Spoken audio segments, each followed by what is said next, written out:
You're listening to an Airwave Media Podcast. Today's show is brought to you by Vanguard. As we step into a new year, it's the perfect time for all the advisors listening to think about how to set up your clients for success. One way to do that is to level up your fixed income strategy. But bonds are tricky. The market is huge. Rates shift, and risks hide in plain sight. That's why having a partner with scale and expertise matters. Vanguard brings both. Lots of firms love to highlight their star portfolio managers. Like it's all about one brilliant mind making the magic happen. Vanguard's philosophy is a little different.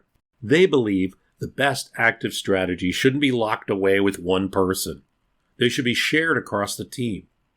That way, every client benefits from the collective brainpower. So, if you're looking to give your clients consistent results, year in and year out, go see the record for yourself at Vanguard.com/audio. That's Vanguard.com/audio. All investing is subject to risk. Vanguard Marketing Corporation, distributor. One day, Dutch Reagan, as he was known at this time in Dixon, Illinois, was returning from a team practice and walked towards his family's house when he saw a man face down and in the snow. It was his father, Jack.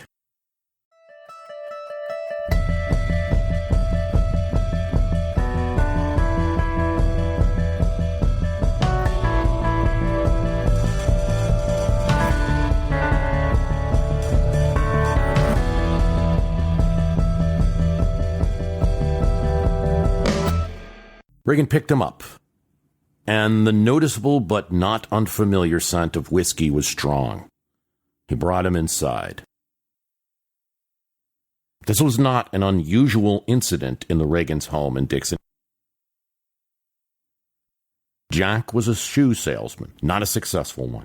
He tinkered with many businesses during the Depression, moved his family around, went to business trips. Many of them turned out to be little more than binges. And for the most part, Jack ceded the raising of the Reagan children to Reagan's mother, Nellie. As Michael Deaver would describe it, after lugging Jack to his bed one night, Nellie would sit next to Ronald Reagan at the breakfast table and explain that his father was suffering from a disease. It was not his fault, Nellie would say.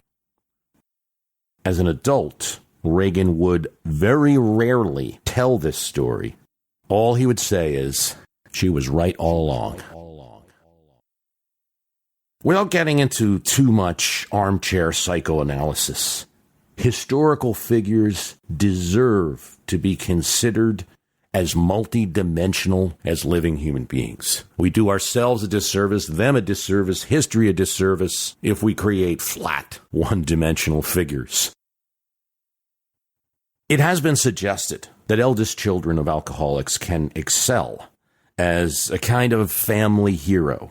They overwork to earn the respect, perhaps, that the family doesn't have in the community. Two other presidents, Bill Clinton and Gerald Ford, had to deal with drinking fathers and, in their cases, abusive fathers, not something that we've had recorded about Jack.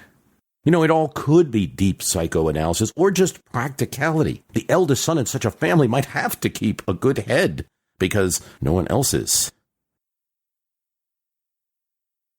For Reagan, it engendered in him a sense of generosity that most people that knew him described. Deaver talks about how, as governor, Reagan was constantly going on these mysterious errands.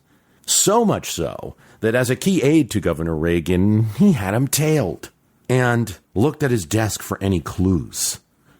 So in one case, Governor Reagan mysteriously darts out when there's work to be done. He looks at the governor's desk and he sees a letter. Reagan read his mail and continued that as governor and as president. In this case, he was answering a letter from a soldier in Vietnam who was miserable because he missed his wife and would miss their wedding anniversary. He asked Governor Reagan to place a phone call to his wife. Well, Reagan did more. He picked up a dozen red roses and, to what had to be a surprise, went to the wife's home and personally delivered them. On another occasion, Governor Reagan was asked by a mother for help with school supplies for her children. Into the mail went a $200 check. Or there was the time Deaver saw Reagan taking one of his best suits. Now, we're talking about $1,000 suits in the 1970s. Taking one of his best prize suits and wrapping it up, folding it and putting it into a bag. "What are you doing?" Deaver said. Well, man had written him and said that he wished he could look as good as Reagan did on TV for a wedding that he was going to. And the man said, "We're about the same size, Governor." Despite the protests of Deaver and other aides, maybe just buy a cheaper suit and give it to him, the suit went and was delivered to the man. You have to say this. Reagan was considerate, polite. He was not a person that said whatever was on his mind. He listened more than he talked. When he talked, like the actor that spent nights up rehearsing lines, he got the parts down pat. When he talked, he knew what he was to say. The feelings of others mattered. Here's what Deaver says. Having accompanied Reagan to Buckingham Palace, I can tell you this, I can personally attest. It didn't matter who you were. Ronald Reagan treated everybody equally, whether you were the Queen of England or the servants.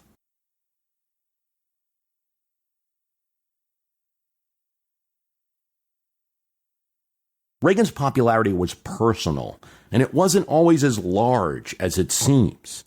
People were not always in lockstep with everything that he came into office with and what he wanted to do. I mean, because he had 2 landslide elections and a strong first year, there was such momentum. His average approval rating, though, throughout his presidency was 53%, lower than his 2 successors, H.W. Bush and Bill Clinton. He had some low moments. December 1983 at 35%. Similar numbers in 87 in the wake of the Iran-Contra scandal. That being said, he had some very high moments too and finished well, which is probably something important for a president's legacy. But the right track, wrong track question that Gallup has asked since the 1970s, that personal Reagan approval versus policy Reagan divide in America in 1986 and 87. 45%, just 45%, are saying that the country is on the right track. This while awarding Reagan high personal popularity ratings. The personal Reagan wanting to help, and the policies that didn't seem to reflect that same quality.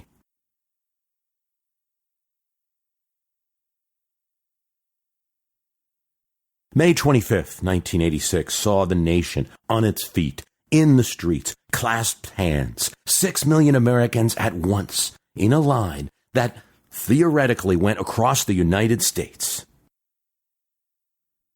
It started in New York City, where Cardinal O'Connor joined with Liza Minnelli, Brooke Shields, Yoko Ono, and others on the George Washington Bridge.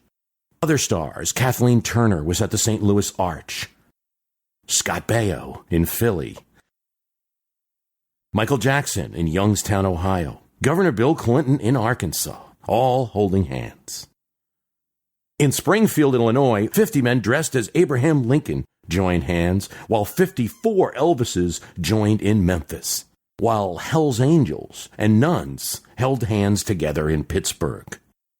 In SeaWorld, Ohio, a whale named Shamu lent a fin to the cause. Jesse Jackson holding hands with others in Iowa, Navajo Indians in the Southwest. This chain of hands across America ended in Long Beach, California, where Reverend Robert Schuller and Kenny Loggins, John Stamos, Robin Williams, and Anthony Daniels, the actor within C-3PO, were at the end of the chain. This was hands across America. Hard to imagine today, except in badly colored video with people with strange haircuts. It was real, though. I can tell you that on that day, I was in line with my mother and holding hands on the other side with a stranger. And I don't know, you felt it. I mean, to this day, I can still think about it. Maybe a little bit of a kind of electric shock as you thought about the chain of hands that was going in one direction from New York and then all the way to California, all these Americans at once. Even if somewhere around the Rockies, they were forced to use rope lines because of the impassability, it didn't matter. I mean, you felt it. There was no social media in the 1980s, no flash mobs, no Twitter to keep you informed of where to be at all times. So this event, with the whole nation involved, needed a staff of 400 and a Super Bowl ad to get it going. This event went 1980s viral. It raised some funds, $20 million short of the goal that it had, but a lot of money then. The funds were raised to fund soup kitchens for the homeless and America's hungry. It was part of a national focus on the problem, for better or for worse, not as much in evidence today. Indeed, in Washington, D.C., President Ronald Reagan and Speaker Tip O'Neill joined hands in recognition of the problem. This event has become a symbol of 1980s poppy sentimentality, perhaps, we are the world and Band-Aid and things like that. But I think it symbolized something else. The problem of homelessness, of the hungry in America, was known in the 80s. People were not comfortable with a complete policy of inaction on this. And the policies that caused homelessness, once identified, were not popular in the later Reagan, President Bush, and Clinton presidencies. Change those policies.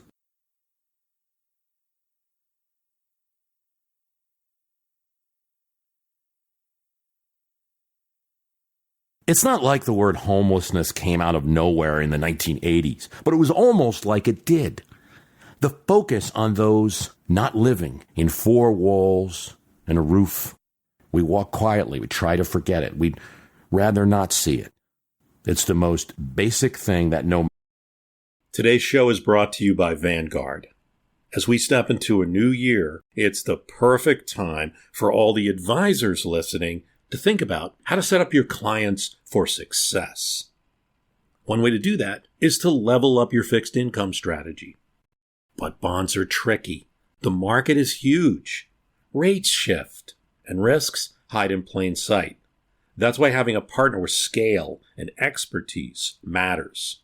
Vanguard brings both. Lots of firms love to highlight their star portfolio managers. Like it's all about one brilliant mind making the magic happen. Vanguard's philosophy is a little different. They believe the best active strategy shouldn't be locked away with one person. They should be shared across the team. That way, every client benefits from the collective brainpower. So, if you're looking to give your clients consistent results, year in and year out, go see the record for yourself at Vanguard.com/audio. That's Vanguard.com/audio. All investing is subject to risk. Vanguard Marketing Corporation, distributor.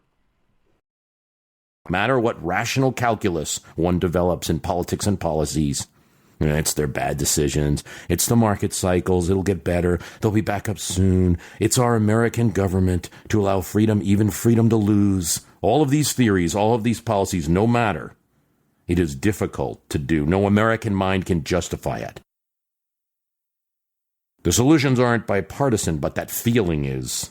And in the 1980s, those people were the focus of nightly TV and newspaper articles in a way that hadn't happened before, and a focus that also isn't happening right now.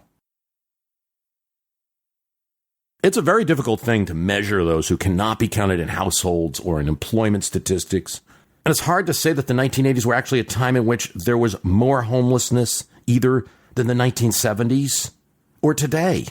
We suspect there was. Though it should be stated, the streets were not empty in 1979, nor were American cities shining with golden gleam American cities were grittier in the 1980s. They had not yet seen gentrification, the entry of wealthy or middle-class rents, the new ballparks. They were almost to a city scaling down from their population peaks. New York was coming off a bankruptcy, and municipal workers, including the police, staged several strikes in the 1970s. Los Angeles grew its population at half the rate in the 1970s as it would in the 60s. Cleveland, once America's sixth largest city, was now 18th. Mayor Dennis Kucinich was forced to go into default as the city could not pay millions in banknotes. They could no longer borrow. Nationally, crime is up 10% in the 1970s. Violent crime rates double. Murders up 45%, 70 to 79. This is a sad picture. And all of that picture occurs before Ronald Reagan arrives at 1600 Pennsylvania Avenue.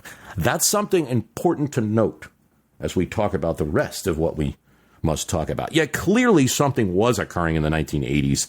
The early Reagan presidency was a time of two big recessions, one in 1980 and the second in 1982, which put people out of work. So in Lafayette Park, across from the White House, there was a Reaganville that develops, and they are mirrored across the country. Activists like Mitch Snyder assured that the homeless would be visible during this period.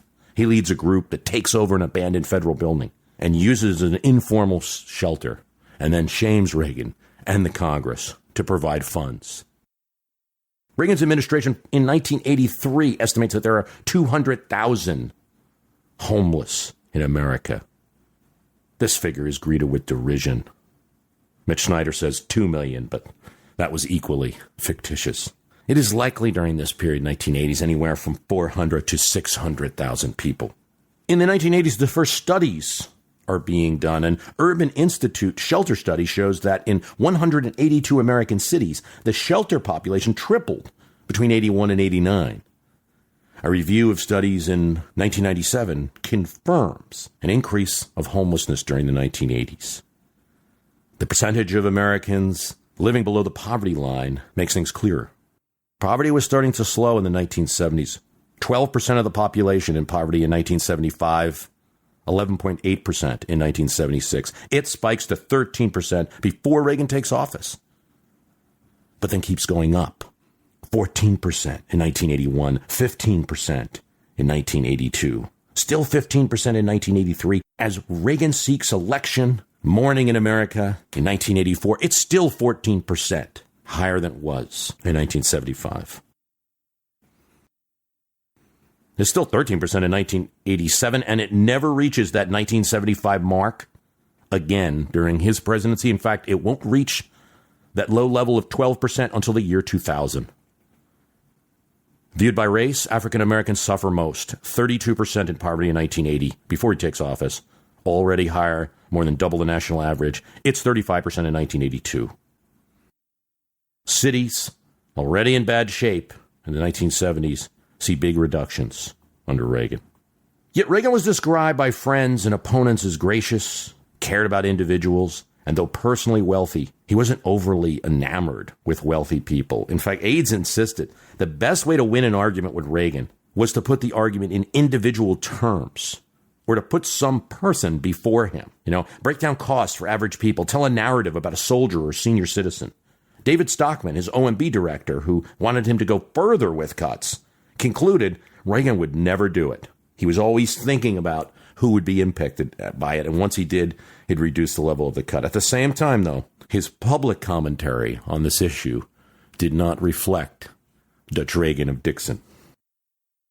One problem we've had even in the best of times, and that is the people who are sleeping on the grates. The homeless who are homeless, you might say, by choice. The comments were outrageous. You might say by choice. As was his story about a welfare queen that was never substantiated. He was told personally by Speaker O'Neill, who had his staff search for this person that was cheating the welfare system, to please stop these public statements. They were just untrue. reading once again David Priest's excellent The President's Books of Secrets, which is about the presidential daily briefing. Priest is a listener to this podcast. His book's on Amazon. Great book to understand presidents and their use of the daily briefing that they get. Reagan almost always focused on the human dimension of foreign policy. This according to National Security Advisor Bud McFarlane. He wanted to know about the people that he was dealing with, say Thatcher, say Gorbachev, other nations' leaders. How many kids did they have? What were their interests? Yet there was his policy. In the first episode of this series, we spoke of Reagan's lightning-fast legislative victory and his manner of controlling Washington like a president should. He made it look easy, like Nixon or Carter could not. We spoke in episode 3 about how Cato praised him for holding the line on domestic spending despite chiding him for increasing the overall budget. There was, however, a cost to these achievements, and that cost was very visible at the time. I suggested that while Reagan emulated FDR and didn't feel he was dislodging the New Deal, he did take aim at LBJ and the Great Society. One of the noticeable cuts in the 1981 Omnibus Reconciliation Act was a cut in the Department of Housing and Urban Development. Reagan, upon taking office, assigns a commission to look at housing, and they say, there's really no problem with the affordable housing supply in the nation. In his budget, new builds are frozen for government-funded housing, except for senior and disabled units. HUD's budget goes from $64 billion in 1981 to $36 billion in 1982. By the end of his presidency, HUD is at $22 billion, according to OMB. Across the United States, we go from 6.5 million low-cost units in the 1970s, 5.6 in 1986, with much more demand. He proposed block grants, which would take federal dollars going directly from the federal government to municipalities and to give them to the states to decide. The states, he argued, knew more than Washington. The problem with this is that states may decide not to give to cities. That was the complaint of the Conference of Mayors at the time. The mayor of Richmond said, the record of 20 years says states would not be concerned with cities. Reagan argued that governors were honorable men and would do right by the cities of their states. And while the block granting was about control and not cost-cutting, it was also about cost-cutting a little. The total programs that were wrapped up and sent to the states as block grants were cut 28%. This is a very abstract concept, but I think there's two quickies we can look at here. Federal aid was 22% of city budgets. And by the end of Reagan's second term, it was 6%. So you can see the pain going to the cities. There is individual pain as well. Direct food assistance goes in 1981 from $30 billion to $28 billion in 1988, while the population increases.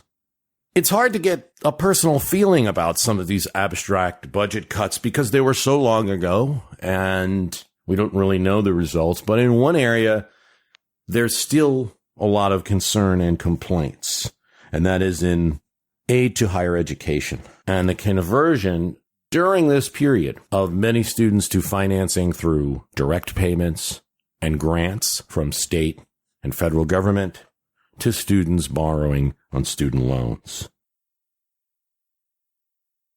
From 1980 to 1985, there was a $594 million cut in direct student assistance and a $338 million cut in the Pell Grant. Low-cost loans, where the government would subsidize the interest, was limited to households of 32,000. It didn't matter how many children the household had. Devin Fergus, writing in the Washington Post, 2014, says, "My kids pay too much for college. I blame Reagan." And he cites the cuts and the conversion to loans. He also says that it should be no surprise that states, after Reagan, cut education aid and then got reelected by a huge majority in 1984. It was a signal to states who did some of their own cuts as well and increased tuition fees. Reagan, as a governor in California, had introduced tuition increases. Now, Fergus might go a little far, and I think anyone looking to Reagan alone for something as complex as the higher education problem and the problem of what really is a major cost for middle-class Americans and then for their children throughout time through paying student loans. It's far more complex than that. Reagan did indeed cut the Pell Grants in those early legislative packages. By 1985 to 1986, Pell Grant funding was higher than it was in 1980. Since the 1980s, college costs have gone up because we're at a point now where other presidents, Clinton, Obama, have reversed the trend. There's 6.1 million Pell Grants, far more. Costs have gone up so much that the percentage of those grants and what they actually cover of a student's education.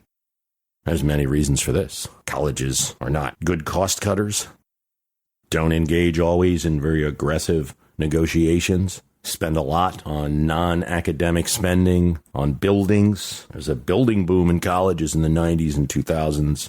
Athletic programs and the like. They don't specialize enough. Your college offers everything, even if it's not what the college is known for, which in a business would be something that would be a no-no. It's a whole podcast to discuss how complex the increasing costs of education is, but that's a quick note about it. In a perverse way, all of these domestic cuts focused more attention on those who hadn't gotten much attention in the past, the poor, the forgotten. And related to this issue, especially in the public mind of homelessness, is the issue of mental illness. And we have to be careful here because one of the things the data in the 1980s established after some fighting between academic studies is that not all, not even most, and far less than most people would think, the percentage of homeless are also mentally ill. At first, as researchers focused more on the issue of homelessness, 70s and 80s, they thought so. A Boston shelter study came out that 64% had some kind of mental condition of those living in the shelter. Later studies in Los Angeles, Baltimore, brought that number down to 35%, with a very small percentage having the most serious conditions of psychosis or schizophrenia. Other factors: substance abuse in the family by parents, domestic violence, layoffs. In the 80s, again, we have to remember, it was a time of another great recession, though they didn't call it that, in 1982. Real estate prices increasing. Those contribute equally, if not more. It's important because if people think, oh, those crazy people, they won't help. And when that Boston shelter study came out and said the 64%, experts said, you got to redo that study or you got to change the perception out there because people aren't going to want to help. There's a reason you have to discuss this because I think this is one of a few issues where people are bitter about the Reagan presidency. It's the treatment of mental illness and homelessness, but homelessness is a very abstract concept, and you'll hear things like Reagan closed the mental hospitals and the like.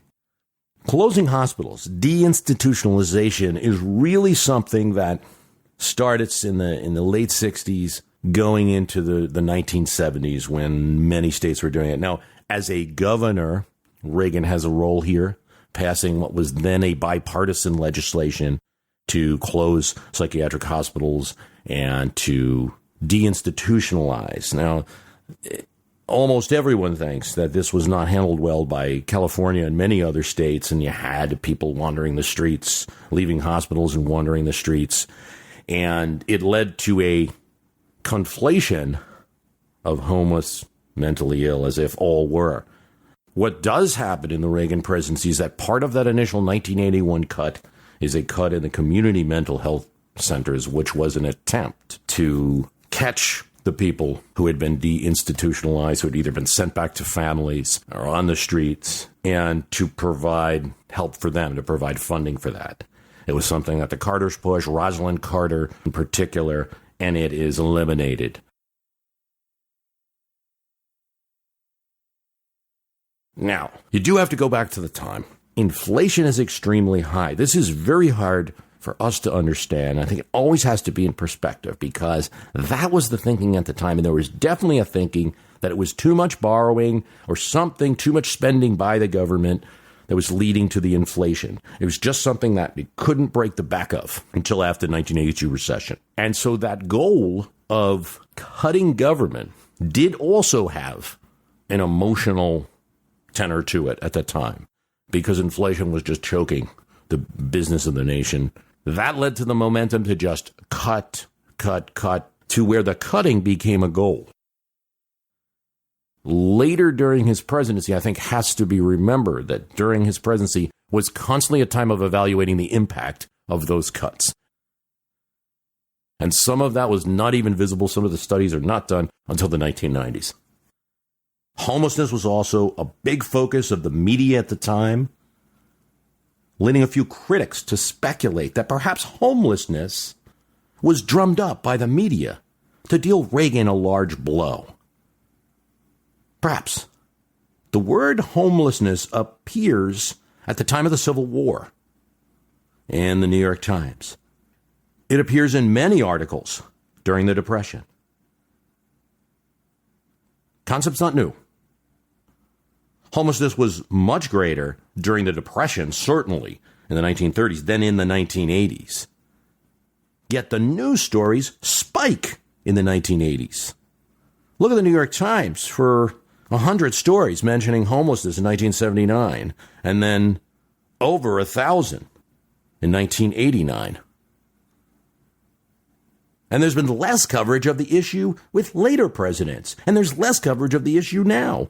You rarely would see a TV news network begin its newscast talking about homeless. Reagan didn't just turn a switch and cause a homelessness problem, as some critics made it seem. There were economic forces at work, legislative philosophies like the deinstitutionalization, the desire to change from payments direct to people rather to cities and institutions, the increase in high rentals in cities with governments, including New York City, doing what they can to make it easier for developers to build high rent housing so that the city looks better, but clouding out some of the affordable housing. Some of that had nothing to do with the White House. Yet it is clear that the overall idea of massive housing benefit cuts and some social cuts and shifting from urban to suburban devastated the cities of America in the 1980s.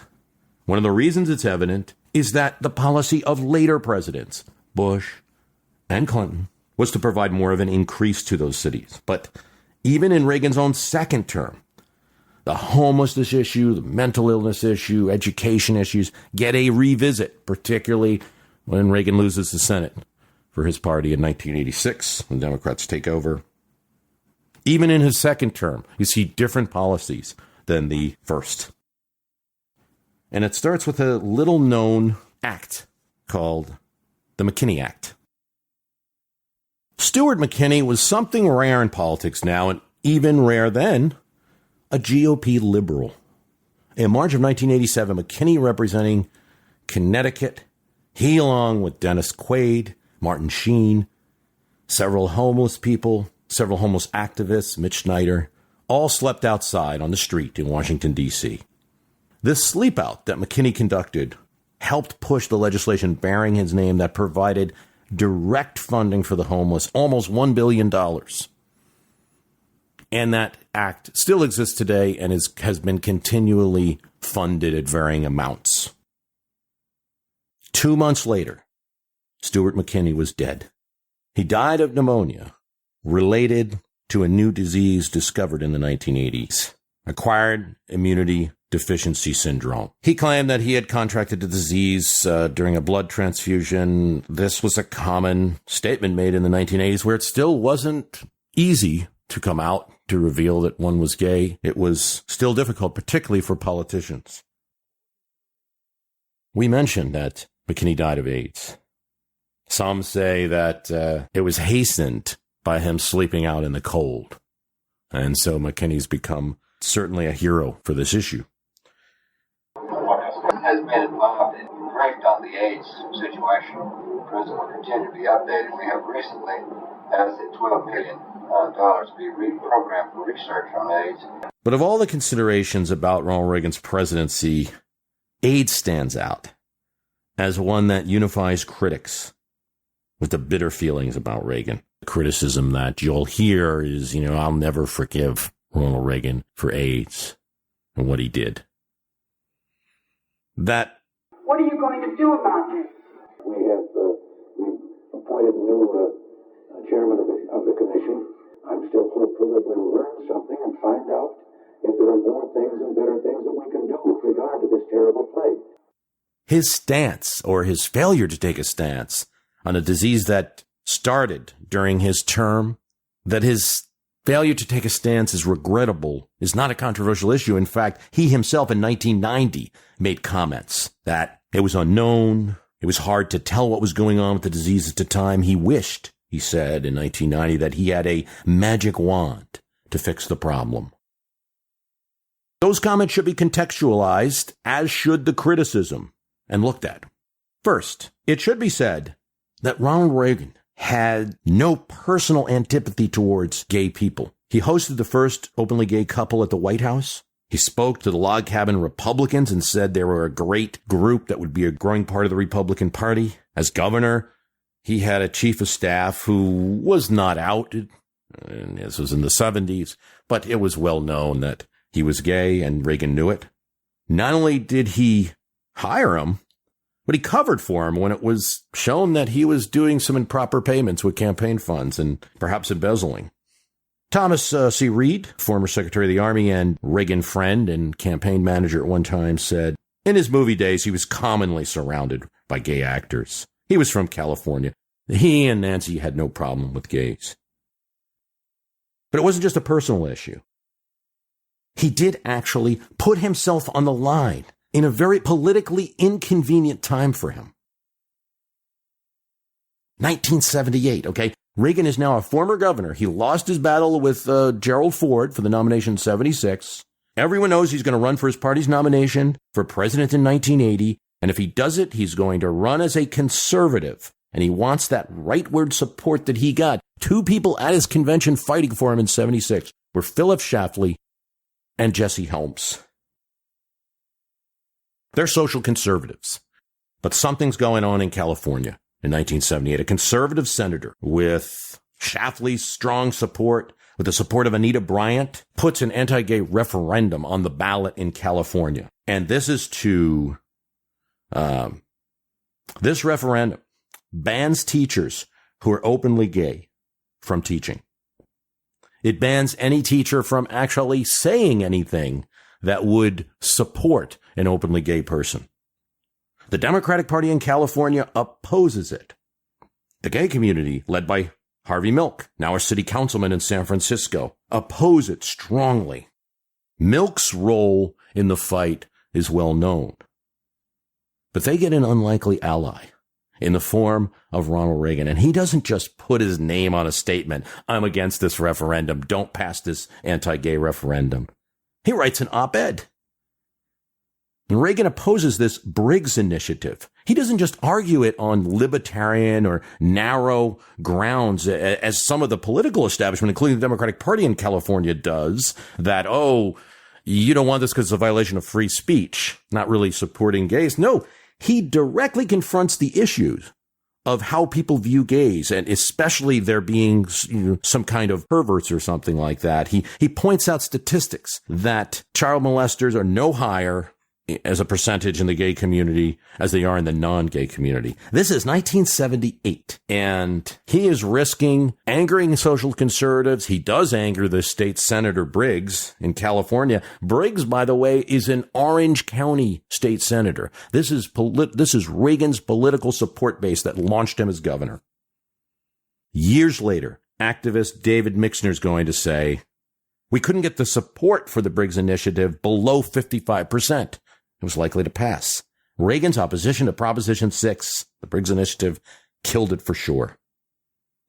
Now, a couple of notes. To be fair, Reagan's op-ed also included his opposition to another referendum suggesting a smoking ban, which had the effect of packaging the opposition in his op-ed piece as a kind of, there's two anti-libertarian initiatives I want you to oppose.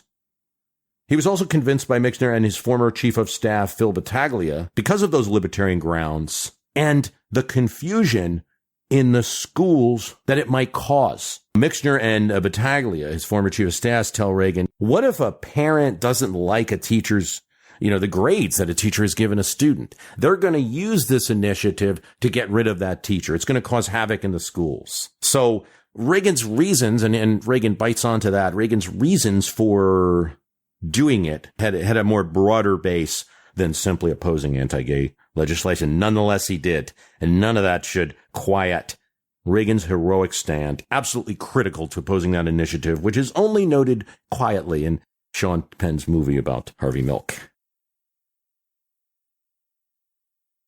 What happened then? Because from the beginning of his presidency, a disease that mostly affects the community that he once fought for when it was most politically dangerous, he didn't seem to fight for when he was in the presidency. Deaths increased from 3,700 in the disease's first year to 44,000 during his time in office. Reagan first mentions AIDS in a press conference in 1985, and his first speech on AIDS was in 1987. Lou Cannon called his response halting and ineffective. And it's hard to argue with that. You also don't want to go so far. The activist Larry Kramer said Reagan was responsible for more deaths than Hitler, didn't mention AIDS for 7 years of his presidency. It's not actually true, mentioned in a press conference in 1985, and his Secretary of Health and Human Services is pushing for funding. There's $8 million appropriated in 1982, $26 million in 1983 to try to research for the disease. The negative things during the 1980s get more linkage to Reagan than they might deserve. He had aides in his White House, William Bennett, Gary Bauer, Pat Buchanan, that were shaping the speeches towards a conservative approach. Even his 1987 speech was written by an outside speech writer that Nancy Reagan secured. And it was kind of a committee-developed speech. No excuses. Reagan missed an opportunity to be a leader and speak out forcefully, both for the use of contraceptives earlier and to tell Americans, as ex-Governor Reagan had in 1978, not to fear homosexual people. Someone needed to do it. And instead of the man that many will rightly call the great communicator after he leaves office, falls on Congress and to the Surgeon General of the United States, Everett C. Koop, a conservative who had argued against abortion, was opposed vigorously by the Senate liberals like Ted Kennedy. Because of it, the most visible figure on the issue. In 1987, he makes that first speech. He says that AIDS is not just a gay concern, not just a concern for that community, but a concern for all of us as Americans. As biographer Lou Cannon said, it was an important statement to make. It was also stunningly late. Had that statement been made in 1984, that would have been courageous.